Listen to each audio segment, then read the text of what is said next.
Cyril Legrand qui va nous rejoindre à présent. Alors, bonjour Cyril, prenez place, prenez un micro aussi. Merci. Cyril Bertrand, alors je rappelle votre société.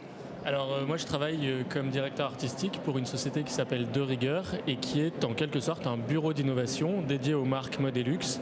Et en fait concrètement on va venir les aider dans le développement de leur collection de produits innovants, soit par de la formation et du conseil pour faire naître un petit peu des idées, soit par du développement de produits donc innovants, soit par de la technologie, de la matière, de l'éco-conception globalement, soit par le digital.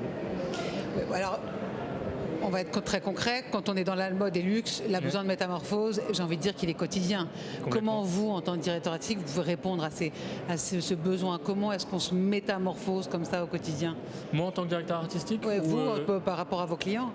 Nous, par rapport à nos clients, en fait, on va venir les aider à avoir toujours cette approche créative pour en fait pouvoir questionner en permanence le besoin. Alors, soit nos clients ont une idée très précise de ce qu'ils veulent et de la transformation qu'ils veulent opérer, soit ils ont moins d'idées et là, on va venir les aider à générer des idées. Après, nous, on fait un sourcing aussi partenaire. On est vraiment un médiateur. On met en relation souvent des partenaires externes, des partenaires innovants, donc qui développent des brevets ou des technologies innovantes. Et nous, on va venir les plugger aux besoins de nos clients pour gérer un projet, pour faire naître un projet qu'on va nous gérer de A à Z. Oui, mais vos clients, ils sont ouverts à ces nouvelles technologies parce que tout le monde ne l'est pas forcément. On peut être un peu craintif, Ils sont ouverts à tout. Oui. En général, ils le sont. En fait, on va dire que les sociétés avec lesquelles on travaille sont des sociétés qui ont bien compris les enjeux de demain et qui passent par cette transformation. Oui, mais ils savent concrètement ce qu'ils veulent.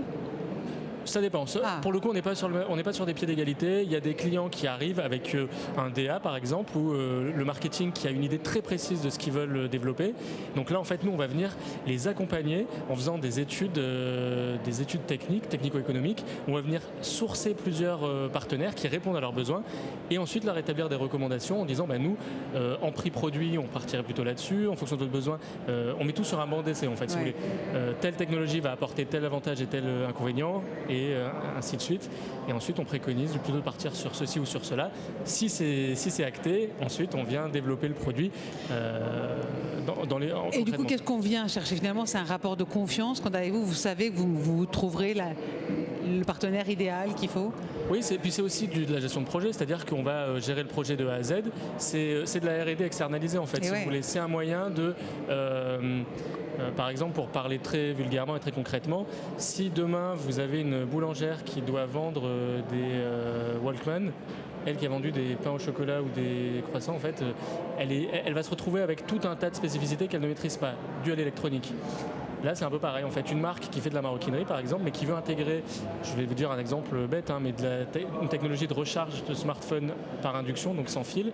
En fait, elle va être mise face à des nouveaux codes douaniers, donc sur le transport, la logistique, il va y avoir des nouveautés. Il y a beaucoup de dossiers. Il y a beaucoup de choses qui va en fait être pain in the ass pour eux. Et nous, on est là pour en fait gérer ce projet, pour faciliter tout ça et pour faire en sorte que le projet voit le jour dans les meilleures conditions qu'il soit. Et trouver des solutions. Exactement. Cyril Bertrand, merci beaucoup d'être passé sur le studio du Live Bank. J'espère, vous aimez ce Big numéro 8? C'est impressionnant, non? Oui, c'est comme d'habitude. On est habitué, on vient chaque année. C'est toujours la grand-messe, quoi. Mais il faut faire le tri et bien préparer à l'avance pour savoir où on va. Et cibler. Ouais, c'est très bien. Là, je sors d'une conférence super sur la mode circulaire, justement. Ah ouais. Qu'est-ce qu'on en retient de ces ateliers?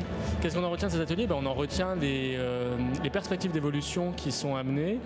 Ça permet aussi de rester à la page. Il y avait notamment Ariani qui parlait aussi Ariani qui est spécialisée dans la blockchain, qui parlait de tous les bénéfices associés sur le passeport digital produit, le PDD, qui permet en fait aujourd'hui d'augmenter le produit et d'apporter tout un tas de données qui peuvent en fait, être en interaction avec le consommateur et qui peut ensuite avoir un système de reward, un petit peu, de gain, en disant j'ai eu une bonne action, donc je vais pouvoir négocier peut-être ma facture d'électricité à la baisse. Voilà, il peut y avoir des ponts qui vont être faits dans le futur. Donc il y a plein d'idées qui peuvent se créer comme ça et c'est important de rester à la page. Bravo en tout cas et bonne continuation donc dans vos ateliers. Merci beaucoup Cyril Bertrand. Merci.